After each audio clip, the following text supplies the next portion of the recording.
क्या आपको हर फाइब्रॉइड का इलाज करना ज़रूरी है या फिर नेचुरल और नॉन सर्जिकल तरीके भी काफ़ी होते हैं? इस वीडियो में मैं आपको सारी डाउट्स क्लियर करने की कोशिश करूँगी, जैसे कि फाइब्रॉइड्स का सही इलाज क्या है, क्या फाइब्रॉइड्स को नेचुरल तरीके से ठीक किया जा सकता है और सर्जरीज़ के ऑप्शंस के बारे में भी बताऊँगी।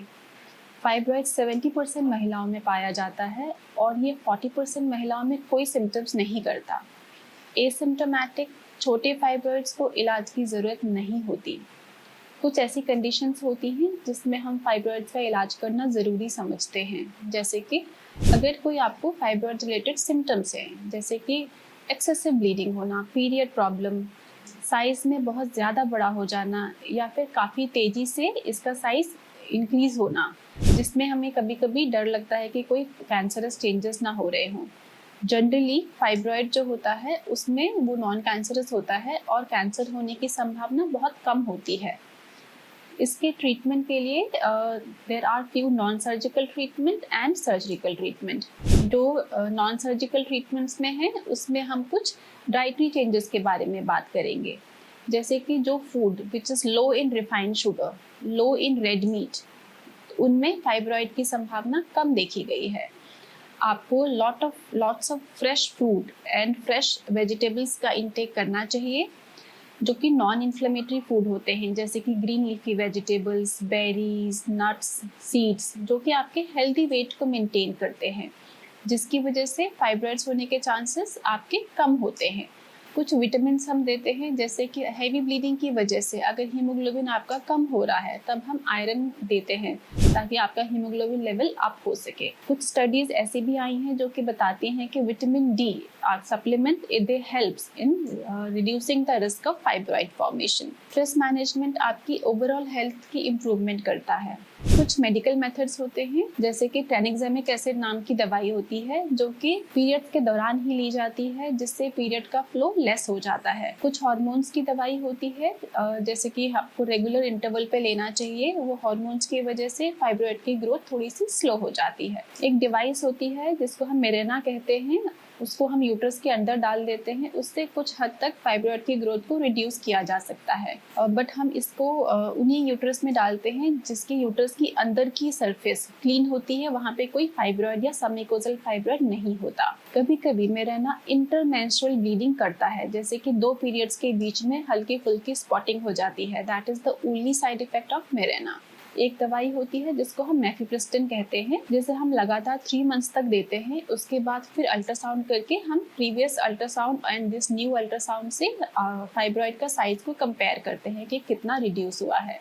एक मेथड होता है जिसको हम यूट्राइन आर्टरी एम्बोलाइजेशन कहते हैं। यूट्रस की ब्लड सप्लाई होती है दोनों साइड पे, वहाँ पे हम एक एम्बुलस डाल देते हैं, जिसकी वजह से यूट्रस की ब्लड सप्लाई रिड्यूस हो जाती है और ये फाइब्रॉइड के साइज को रिड्यूस करने में हेल्प करता है। एक और मेथड होता है जिसको हम MRI guided focused ultrasound surgery कहते हैं। कुछ ही सेंटर्स पे ये फैसिलिटी अवेलेबल होती है।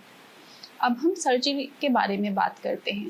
सर्जरी 2 टाइप की होती है। एक होती है सिर्फ फाइब्रॉइड रिमूवल, जिसको हम मायोमेक्टमी कहते हैं, और दूसरी सर्जरी होती है हिस्टेरेक्टमी, यानी कि पूरा का पूरा यूट्रस को ही रिमूव किया जाता है।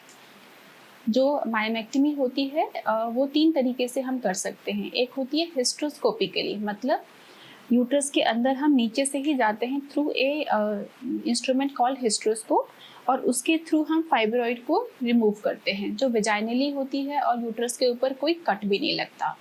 इस सर्जरी के बाद 2 से 3 महीने का इंटरवल देना चाहिए ताकि आपकी हीलिंग हो सके और उसके बाद प्रेगनेंसी प्लान कर सकते हैं। सेकेंड मेथड इज लैप्रोस्कोपिकली या फिर रोबोटिक रिमूवल ऑफ फाइब्रॉइड्स, यानी कि की होल सर्जरी, यानी कि दूरबीन वाली सर्जरी, जिससे हम पेट में छोटे छोटे छेद करके यूट्रस तक पहुंचते हैं और हम सिर्फ फाइब्रॉइड को रिमूव करते हैं, वहाँ पे स्टिच लगाते हैं। इस सर्जरी के बाद मिनिमम 6 मंथ्स का इंटरवल हो देना चाहिए फॉर द हीलिंग। उसके बाद आप प्रेगनेंसी प्लान कर सकते हैं। थर्ड मेथड होता है ओपन सर्जरी, जिसमें हम कट लगाते हैं ओवर द एब्डोमेन। उसके बाद यूट्रस पे पहुंच करके फिर फाइब्रॉइड रिमूवल की सर्जरी होती है। अंदर की सर्जरी ओपन केस में या फिर दूरबीन वाले में अंदर की सर्जरी इज सेम। जो सेकेंड टाइप ऑफ सर्जरी होती है उसको हिस्टेरेक्टमी कहते हैं, यानी कि पूरा का पूरा यूट्रस रिमूव करना। उसमें हम यूट्रस यूट्रस का माउथ एंड फैलोपियन ट्यूब्स को रिमूव कर देते हैं। ये सर्जरी हम उन लेडीज़ में करते हैं जिनकी फैमिली कंप्लीट हो गई है या जिनकी एज मेनोपॉज के पास है। कभी कभी अगर कोई फाइब्रॉइड का साइज बहुत बड़ा होते जा रहा है तो ऐसे में कई बारी हमें यूट्रस रिमूवल की सर्जरी भी एडवाइस करनी पड़ती है।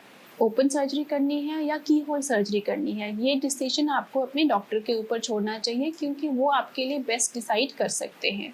ये जो यूट्रस रिमूवल की सर्जरी होती है इसमें सेक्सुअल फंक्शन मेंटेन रहता है, उसमें कोई दिक्कत नहीं आती है, क्योंकि इसमें वजाइना इज इंटैक्ट।